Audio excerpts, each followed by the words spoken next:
Hello there, John Gouldthorp here. Thank you for joining me for another episode. Today I'd like to discuss an ethos that's become quite common in pop psychology and in the media, and it's the ethos of positive self-talk or turning a positive into a negative. And I'd specifically like to discuss the nature of it and some of its flaws that don't seem to be as widely discussed as they should be. And I'd like to propose a slightly different conceptualization of positive self talk that I believe is more constructive and useful to achieving goals.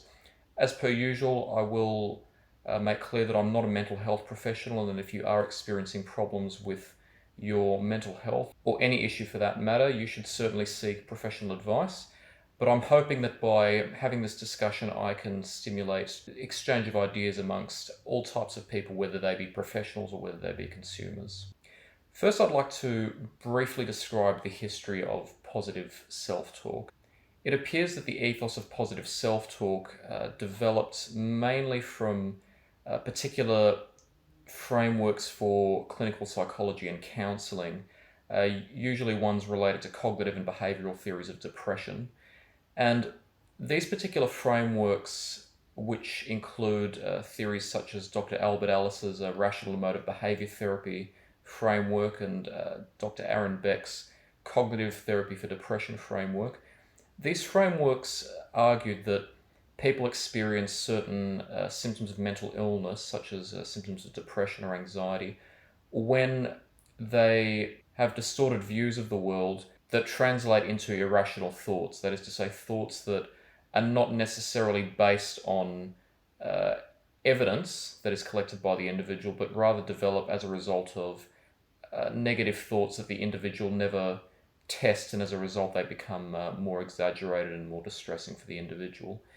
And many of these theories posit that that the best way to combat these types of thoughts is to look for evidence of those thoughts and use that as a means of arguing that the thoughts may not be true and that there are more reasonable or rational thoughts that we should have.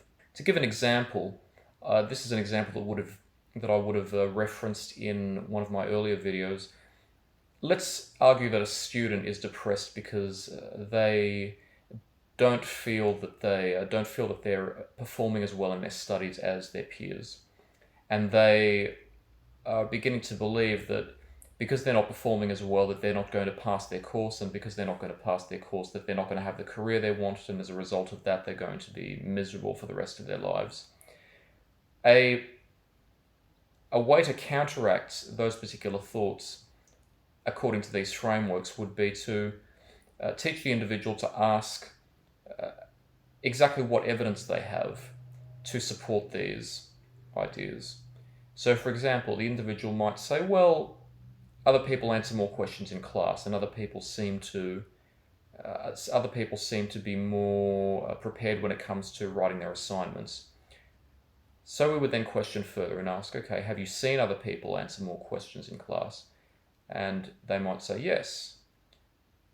Okay, on this basis, is that an inherent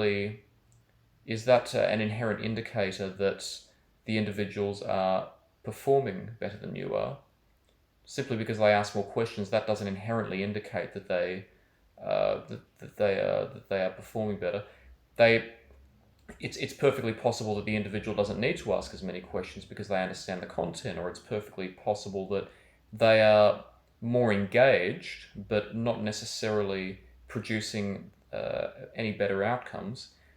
And when it comes to the idea that the individual might not be as well prepared for their assignments, the question to ask would be what evidence there is for that. Has this person seen how well prepared other people are? Have they spoke to them about how they're approaching their assignments, and have they analysed this against the requirements of the assignments themselves? And the intended outcome would be that the individual learns to recognise these exaggerated beliefs when they take place, and then question them so that they don't have a chance to develop into the exaggerated and distressing thoughts that they experience. But then to counteract them with more rational thoughts, as they're called. For example, if an individual sees that their peers are asking more questions in class, they might say, well, I can ask questions too, and maybe those individuals need more help than I do. Or they could very well remind themselves that they don't get to see how well prepared their peers are with regards to their assignments. Now, this approach in and of itself is quite constructive and has quite a lot of potential, as has been demonstrated by numerous studies over the years. The issue that we now face, however, is that a lot of these ideas have essentially morphed into something quite different, into the broad generalization of positive self-talk. And these ideas you will often see reflected in a variety of media. A variety of different people may reference the idea that you must speak positively to yourself, that you must be kind to yourself in order to counteract those negative thoughts, because those negative thoughts often aren't based on evidence. Now, again, in and of itself, this is not inherently bad. The problem that is not often mentioned, as far as I can tell, is that these broad generalizations create the impression that our negative thoughts are always distorted, that they're never grounded in reality. They assume that the situations about which we're thinking are always desirable, and that we're just not seeing the desirable aspect of them. If we take these approaches too literally, we'll essentially be led to naively believe that if we believe a situation is bad, it's only because we think it's bad. And if we simply think about it in a more positive manner, that it's not going to affect us as much, and that the situation itself will actually become objectively more positive.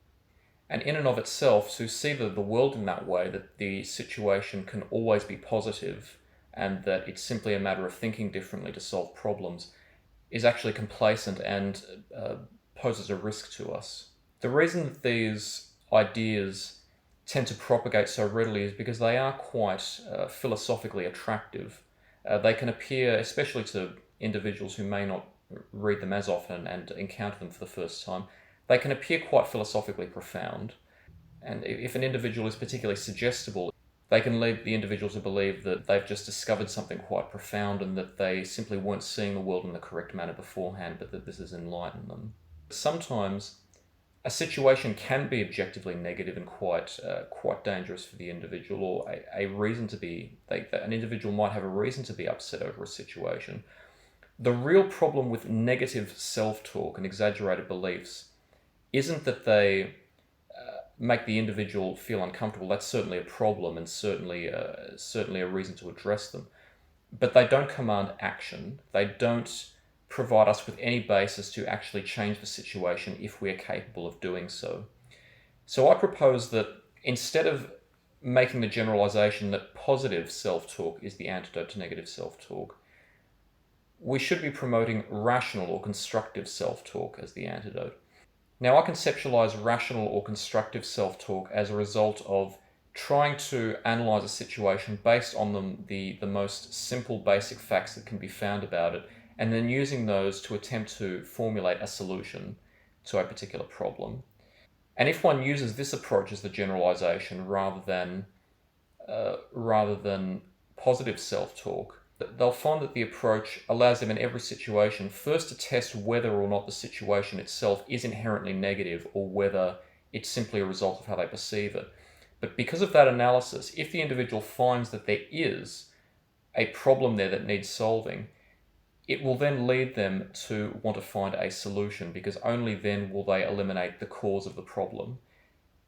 Positive self-talk may eliminate the feeling associated with the problem, if there is indeed a problem existing, but it doesn't eliminate the problem itself. Only solutions-focused thinking can do that. So to use the example from earlier, let's say a university student is concerned about their performance in their class, and they have various thoughts that they believe indicate that they're not performing as well as their peers. If one of the thoughts is that other of their peers ask more questions than they do, then the constructive antidote to that, in the form of self-talk, would be to ask themselves, why aren't I asking as many questions? And then they can act accordingly. For example, if they don't feel as engaged with the content, then they can set themselves a goal. For example, after every for example, in each lecture, take detailed notes, and then if there's time for discussion at the end of the class on the topic, aim to be able to make one contribution on the topic or ask at least one question, even if they don't necessarily feel it's especially profound intellectually. Or for example, if one of their thoughts is that other students are better prepared for their assignments than they are, they may ask themselves if there's any evidence for that, and then also, in addition, search for evidence of how well prepared they are. So if there are any flaws in their preparation, they can then take action to counteract that by, for example, asking for help or seeking assistance with their time management or organisation, for example. This process does require sound judgment, and that's something that can only be developed with experience, but it is a universal and objective good to be focused on solutions, focused on finding ways to interact with the world to make it a better place, both for ourselves and for other people. And by avoiding generalizations and learning to think critically about situations, then we can not only become more effective thinkers, but we can also learn to counteract our own problems more effectively. Thank you for joining me today for this episode. As per usual, if you are experiencing concerns about any aspect of your health or any issue in life, please seek professional assistance. I would welcome comments from all people, whether they be professionals, whether they be consumers, whether they be otherwise. Let's start a discussion of ideas, let's exchange information, and let's learn about the world together. Until next time, take care.